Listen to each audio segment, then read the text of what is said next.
ဒီနေ့အတွက်နောက်ဆုံးရသတင်းတချို့ကိုတင်ဆက်ပေးပါတော့မယ်ခင်ဗျာ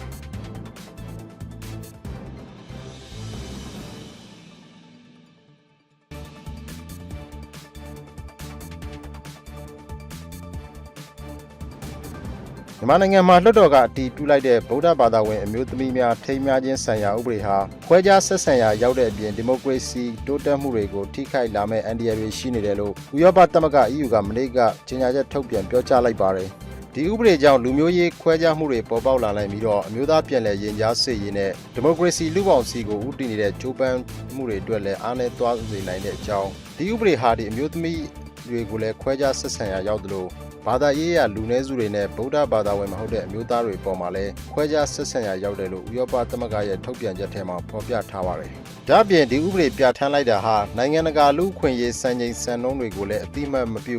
မလေးစားရာရောက်တယ်လို့မြန်မာအစိုးရရဲ့သဘောတူညီချက်ဂရိကိုဝေတွေနဲ့လည်းကိုက်ညီမှုမရှိဘူးလို့ဥရောပသမဂ္ဂကဖော်ပြထားပါတယ်။ဥရောပသမဂ္ဂအနေနဲ့မြန်မာနိုင်ငံသားအားလုံးအထူးသဖြင့်ဒီလူနည်းစုတွေအုပ်စုဝင်တွေအားလုံးအပါအဝင်ဒီလူသားအားလုံးနဲ့ဆိုင်တဲ့လူ့အခွင့်အရေးဆိုင်ရာဖွံ့ဖြိုးတိုးတက်လာစေဖို့ကိုယ်ွယ်ယုံကြည်ခွင့်လွတ်လပ်မှုတွေအတွက်ပံ့ပိုးသွားမှာဖြစ်တယ်လို့လည်းဆိုပါတယ်။မဘာသာလို့ခေါ်တဲ့အမျိုးဘာသာသာသနာထိန်းသိမ်းစောင့်ရှောက်ရေးအဖွဲ့လို့အနာမည်ပေးထားတဲ့ဒီအစွန်းရောက်အမျိုးသားရေးဝါဒီတွေကမကထပြုပြီးတော့တင်သွင်းခဲ့တဲ့ဒီအမျိုးဆောင်ဥပဒေကျမ်း၄ခုတည်းကဗုဒ္ဓဘာသာဝင်အမျိုးသမီးများထိမ်းမြားခြင်းဆိုင်ရာဥပဒေဟာဒုတိယမြောက်လွှတ်တော်မှာအတည်ပြုလိုက်တဲ့ဥပဒေလည်းဖြစ်ပါတယ်။ဒီဥပဒေကိုသမ္မတဦးသိန်းစိန်ကလက်မှတ်ရေးထိုးဖို့ကြံနေသေးပြီးတော့လူဦးရေထိန်းချုပ်ရေးဥပဒေကိုတော့ပြီးခဲ့တဲ့မေလတုန်းကသမ္မတကလက်မှတ်ရေးထိုးအတည်ပြုပေးလိုက်ပြီးဖြစ်ပါတယ်ခင်ဗျာအမေရိကန်ပြည်ထောင်စုအနေနဲ့မြန်မာနိုင်ငံမှာနိုဝင်ဘာရွေးကောက်ပွဲကျင်းပပြည်စည်းတဲ့အထိမြန်မာအပေါ်ကုန်သွယ်ရေးအထောက်ပံ့တွေဖြည့်ဆည်းမပေးသင့်ကြောင်း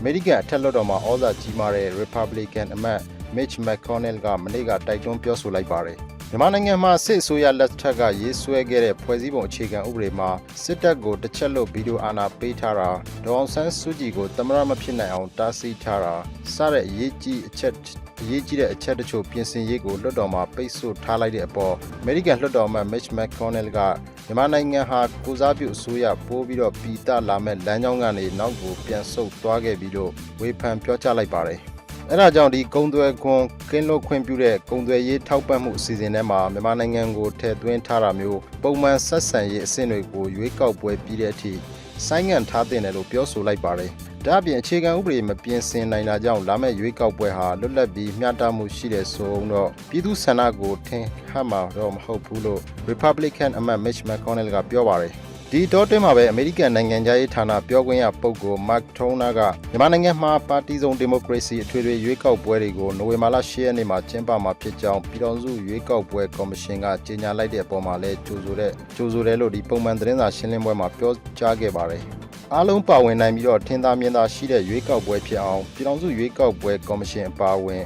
နိုင်ငံရေးပါတီတချို့နဲ့လူထုအခြေပြုအဖွဲ့အစည်းတွေကိုနည်းပညာပိုင်းဆိုင်ရာအကူအညီတချို့အမေရိကန်အစိုးရကထောက်ပံ့နေတဲ့အကြောင်းရွေးကောက်ပွဲမတိုင်ခင်မှာဒီပါတီအဖွဲ့ဆွဲမရှိသူလူ9000ကျော်ကိုရွေးကောက်ပွဲစောင့်ကြည့်ရေးတင်နန်းတွေပို့ချပေးသွားမှာဖြစ်ကြောင်းလဲ Mark Toner ကပြောဆိုခဲ့တယ်လို့ RFA မြန်မာပိုင်းသတင်းတစ်ပုဒ်မှာရေးသားထားပါတယ်ခင်ဗျာမလေးရှားနိုင်ငံထဲကိုတရားမဝင်ဝင်ရောက်ဖို့ကြိုးစားနေတဲ့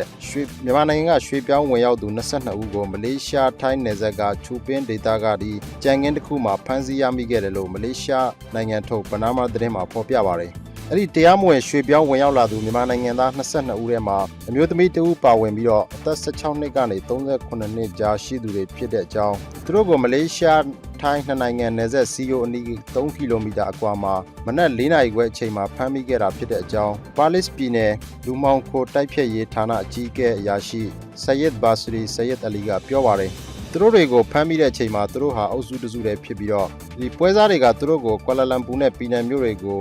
ပို့ပေးဖို့လာခေါ်မယ်ဆိုတာကိုယုံကြည်နေတော့ပဲလို့လည်းအဲ့ဒီရဲအရာရှိကသတင်းထောက်တွေကိုပြောပါတယ်စစ်ဆေးမေးမြန်းချက်တွေရဒီတရားမဝင်ဝင်ရောက်လာသူတွေဟာရန်ကုန်ကနေထိုင်းနိုင်ငံစတာအို KIT ကားနဲ့လိုက်ပို့ပေးဖို့မြန်မာပွဲစားအေဂျင်စီကိုမလေးရှားရင်းငွေ3000ပေးခဲ့ရတာဖြစ်ပြီးသူတို့ဟာဒီထိုင်းမှာရှိတဲ့ပွဲစားအေဂျင်စီရဲ့အကူအညီနဲ့စတာအိုကနေတော်လန်အတိုင်းခြေလျင်ခီးနဲ့ဒီလာခဲ့ကြပြီးတဲ့နောက်ည9နာရီခွဲလောက်မှာမလေးရှားနယ်စပ်ကိုရောက်လာခဲ့ကြတာဖြစ်တဲ့အကြောင်းကွာလာလမ်ပူနဲ့ပီနန်မြို့တွေကစောက်လုပ်ရေးလုပ်ငန်းတွေမှာဒီအလုပ် အလုပ်လုပ်ရမယ်လို့ agency ကဂရိပေးခဲ့တယ်လို့သူတို့ကဝန်ခံပြောဆိုခဲ့တဲ့အကြောင်းလဲရဲအရာရှိကသတင်းထောက်တွေကိုပြောဆိုခဲ့ပါတယ်အဲ့ဒီတရားမဝင်ဝင်ရောက်လာသူတွေကိုဆက်လက်အရေးယူဆောင်ရွက်မှုတွေလှုပ်ဆောင်သွားဖို့အတွက်လူဝင်မှုကြီးကြပ်ရေးဌာနစီလွှဲပြောင်းပေးပြီးဖြစ်တယ်လို့လည်းအရာရှိကပြောဆိုတဲ့အကြောင်းသတင်းမှာဖော်ပြထားပါတယ်ခင်ဗျာ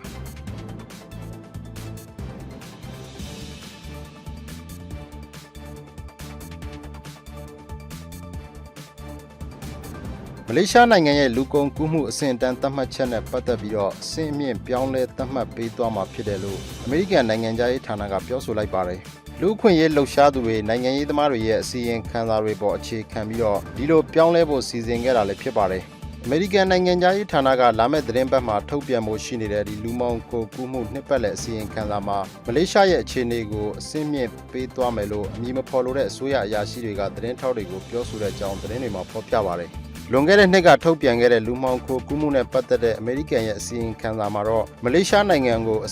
အနှိမ်ဆုံးအဆင့်ဖြစ်တဲ့ TR3 အဆင့်မှာဖော်ပြထားပြီးတော့အဲ့ဒီထဲမှာဒီအီရန်၊မြောက်ကိုရီးယား၊ဆီးရီးယားနဲ့ဇင်ဘာဘွေနိုင်ငံတို့လည်းပါဝင်ပါတယ်မလေးရှားနိုင်ငံဟာ electronic ပစ္စည်းနဲ့စားအုပ်စီထုတ်လုပ်ရေးလုပ်ငန်းတွေလိုမျိုးစက်မှုလုပ်ငန်းအများအပြားမှာလူကုန်ကူးမှုနဲ့ဆက်နွယ်ပတ်သက်နေတဲ့ကိစ္စရပ်တွေကင်တွယ်ဖြေရှင်းဖို့နှိပ်ကွေးနေသေးတာကြောင့်အမေရိကန်လွှတ်တော်အမတ်တွေနဲ့လူ့ခွင့်ရေးလှုပ်ရှားသူတွေကတော့မလေးရှားနိုင်ငံကိုဒီနှစ်ထုတ်ပြန်မဲ့အစီရင်ခံစာမှာလည်းအရင်နှစ်တွေကအတိုင်း TR3 အဆင့်မှာဆက်လက်ထားရှိဖို့မျှော်လင့်ခဲ့တာဖြစ်တယ်လို့လည်းဆိုပါတယ်ခင်ဗျာ